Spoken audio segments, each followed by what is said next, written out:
I'm Joey, I'm Jason. and this is Metal Monster Review. Today, we're actually getting back to a metal album, and this has been a little while since we've done a metal album here. And we picked what a great metal album to do than something from one of the metal gods themselves. Today, we are going to review the 1990 album Painkiller by Judas Priest. This is a killer fucking record.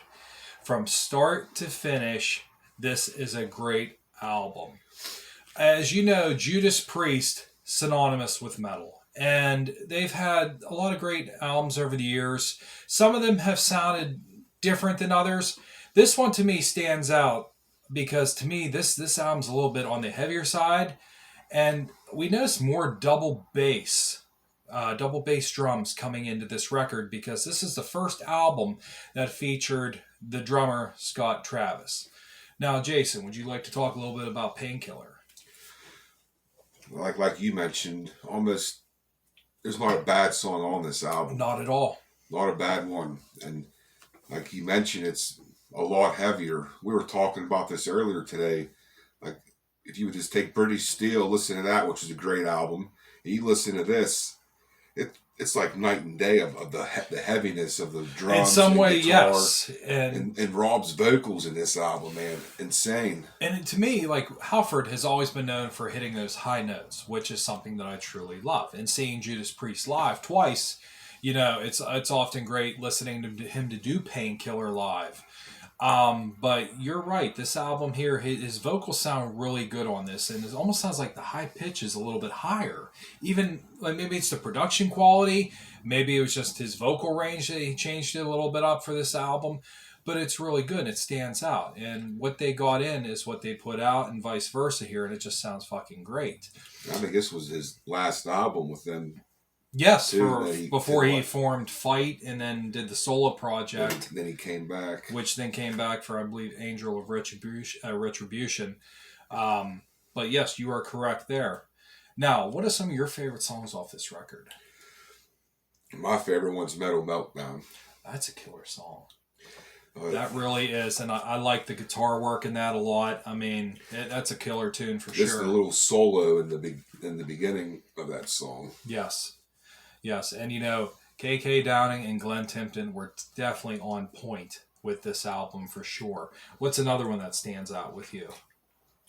Nightcrawler, and that's like a little bit more of a darker song, but I really like that as well. My favorite song off this album, and probably my all-time favorite Priest song, is Touch of Evil. I fucking love that song. And they actually did a music video for that song and Painkiller as well, which I love listening to Painkiller. That is just... That's a real heavy one. And that's a perfect song to open the album with, too. You know, when you hear all that double bass coming at you and just hear that guitar riff, and it's just fucking great. I like how you said you like Touch of Evil. I like how it starts, how you hear the little church bells starting. Yes, in the background. It just kind of sets the mood for the song. It does. That's what I really like about it. So this is a killer record for sure.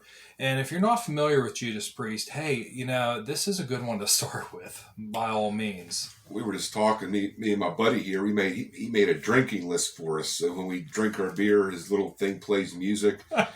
And you could almost put this whole record on. We were saying, you could put the whole goddamn album on. You could.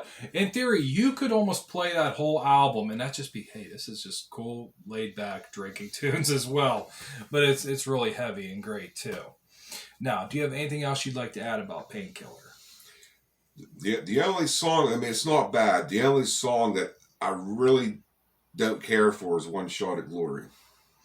I'm all right with that. Now, don't get me wrong, I like it, but compared to all the other songs, that's like, I mean, it takes a lot to say that because every song's awesome on here, but you have to have one.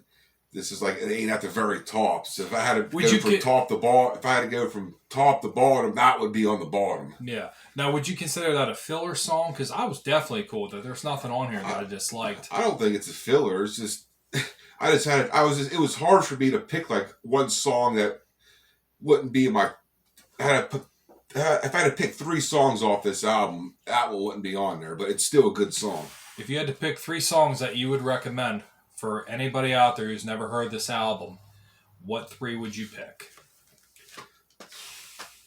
I know it's a little bit of a tough call, you know. Well, obviously mine, Metal Meltdown. That's a killer, Ted. Painkiller. And I'm going to go with yours, Touch of Evil. Fair enough. Actually, we have some similar interest here on this one because I would recommend the top 3 on here for sure. I would recommend Touch of Evil, Painkiller, but I'm actually going to throw Nightcrawler into it because that song's a little bit different and I like that a lot. But you can't go wrong. Even Leather Rebel's a great song. Hell Patrol. Even though Between the Hammer and the Hand. Yeah, hell yeah. We didn't talk about that. That's another killer one that almost got overlooked there. But no, in all honesty, for you, if you're looking to get into Judas Priest, here's a great place to start. This is just a real heavy album. Anything else you'd like to add about Painkiller? Just definitely check it out. Absolutely. I'm Joey. I'm Jason. And this is Metal Monster Review.